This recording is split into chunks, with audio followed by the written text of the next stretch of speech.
بسم اللہ الرحمن الرحیم۔ آج ہم قرآن پاک کے 23ویں پارے کا مطالعہ کر رہے ہیں، جس میں سورہ یاسین کا بقیہ حصہ ہے۔ سورہ یاسین کے دوسرے رکوع میں اللہ تعالیٰ نے ایک ایسی بستی کا قصہ بیان کیا ہے جن کی طرف اللہ تعالیٰ نے 3 انبیاء کرام بھیجے۔ اس قوم نے ان تینوں انبیاء کرام کو جھٹلا دیا اور سنگسار تک کرنے کی دھمکی دے دی۔ انہی کی قوم کا ایک شخص جس کا نام حبیب نجار آتا ہے، اس نے ان کو سمجھانے کی کوشش کی اور کہ یہ اللہ تعالیٰ کی طرف سے بھیجے ہوئے ہیں اور یہ آپ سے کوئی اجر بھی نہیں مانگتے۔ پھر اس نے اپنا عقیدہ بیان کیا کہ مجھے کیا ہوا ہے کہ میں اس رب کی عبادت نہ کروں جس نے مجھے پیدا کیا اور اسی کی طرف مجھے لوٹ کر جانا ہے۔ اور جب اس نے یہ اپنا عقیدہ بیان کیا تو اس قوم نے اس کو شہید کر دیا۔ جیسے ہی اس کی روح پرواز ہونے لگی، اللہ تعالیٰ نے اس کو جنت دکھا دی۔ اس نے کہا کاش میری قوم کو معلوم ہو جائے کہ مجھے کیسی نعمتیں ملی ہیں۔ پھر اس کے بعد تیسرے رکوع میں اللہ تعالیٰ کی قدرت کے دلائل ہیں کہ اللہ تعالیٰ مردہ زمین جسے بارش سے زندہ کر دیتا ہے، رات اور دن، سورج اور چاند کا جو نظام ہے، کشتیاں اور جہاز جو سمندر میں چلتے ہیں، یہ اللہ تعالیٰ کی قدرت کی نشانیاں ہیں۔ پھر چوتھے رکوع میں وَنُفِخَ فِي الصُّورِ فَإِذَا هُم مِّنَ الْأَجْدَاثِ إِلَىٰ رَبِّهِمْ يَنْسِلُونَ، جب سور پھونکا جائے گا تو لوگ اپنی قبروں سے دوڑے چلے آئیں گے محشر کی طرف، اور جن کو آخرت کا یقین نہیں ہوگا وہ کہیں گے ہائے افسوس، ہائے افسوس، ہمیں کس نے سوتے سے جگا دیا۔ پھر آواز آئے گی کہ یہی رحمان کا وعدہ تھا اور نبیوں نے سچ کہا تھا۔ پھر روز محشر جن کے نیکیاں زیادہ ہوں گی وہ عیش میں ہوں گے، اور ان کی بیویاں بھی تختوں پر تکیے لگائے ہوئے، اور ان کے لیے ہر نعمت ہوگی۔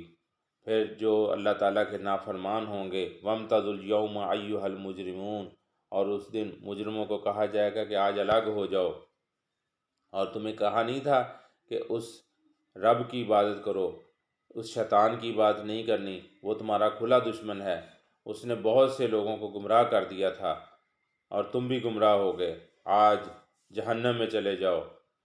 ان کے منہوں پر مہر لگا دی جائے گی، ان کے اعضاء ان کے خلاف گواہی دیں گے۔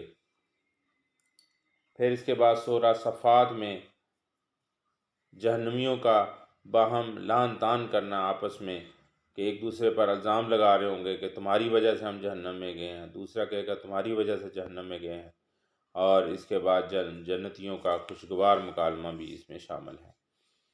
اس کے بعد سورہ صفات میں انبیاء کرام کے بہت سے واقعات ہیں۔ حضرت نوح علیہ السلام کا بھی واقعہ ہے، حضرت ابراہیم علیہ السلام کی دعوت توحید ہے اور انہیں بیٹے کو ذبح کرنے کا حکم ہے۔ رب ھب لی من الصالحین، جب ابراہیم علیہ السلام نے بڑھاپے میں دعا مانگی کہ اے اللہ مجھے نیک اولاد عطا فرما، تو اللہ تعالیٰ نے اسماعیل عطا فرمائے۔ پھر جب وہ دوڑ دھوپ کی عمر کو ہو گئے تو اللہ تعالیٰ نے کہا، خواب آیا ان کو، حضرت ابراہیم علیہ السلام کہتے ہیں کہ مجھے خواب آیا کہ میں جو ہے نا وہ تمہیں ذبح کر رہا ہوں۔ جب انہوں نے یہ خواب اپنے بیٹے حضرت اسماعیل علیہ السلام کو بتایا تو انہوں نے کہا کہ ابا جان جو آپ کو حکم ہوا ہے ویسے ہی کریں، انشاءاللہ آپ مجھے صبر کرنے والا پائیں گے۔ اس بات پہ علامہ اقبال نے بھی شعر کہا، یہ فیضان نظر تھا یا تھی مکتب کی کرامت، سکھائے کس نے اسماعیل کو آداب فرزندی۔ تو یہ حضرت اسماعیل علیہ السلام جو ہیں انہوں نے قربانی کے لیے تیار ہو گئے۔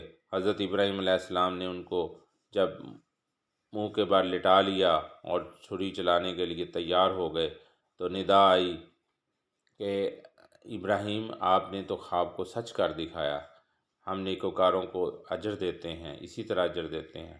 پھر اللہ تعالیٰ نے اپنے نبی حضرت ابراہیم علیہ السلام کو اس انداز میں پکارا، سلام علی ابراہیم، اے ابراہیم تم پر سلام ہو۔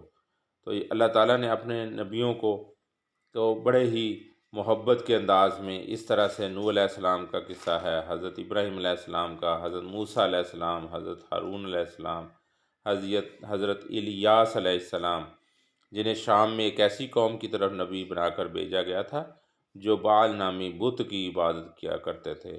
حضرت لوط علیہ السلام کی قوم کی شہوت پرستی کا قصہ ہے۔ حضرت یونس علیہ السلام کے مچھلی کے پیٹ میں ہونے کا قصہ ہے۔ کہ یونس علیہ السلام میں مچھلی کے پیٹ میں اللہ تعالیٰ کو انہوں نے پکارا، لا الہ الا انت سبحانک انی کنت من الظالمین۔ اللہ تعالیٰ نے فرمایا کہ اے یونس، اگر تم نے یہ کلمات نہ کہتے تو قیامت کے دن ہی اٹھائے جاتے۔ پھر اس کے بعد سورہ صاد ہے جس میں 2 مضامین ہیں۔ توحید، تمام انسانوں اور موت و حیات کے پورے نظام کے لیے اللہ ہی کافی ہے۔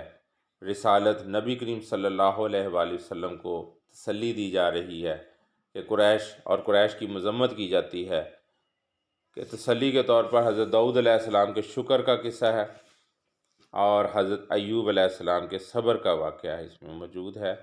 دیگر انبیاء کرام کے قصے بھی ہیں۔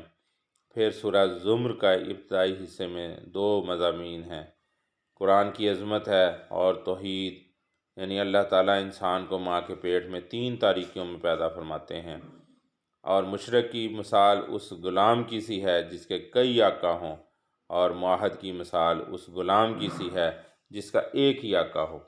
اللہ تعالیٰ سے دعا ہے کہ اللہ تعالیٰ ہمیں قرآن پاک کو سمجھنے اور اس پر عمل کرنے کی توفیق عطا فرمائے۔ وما علینا الا البلاغ المبین۔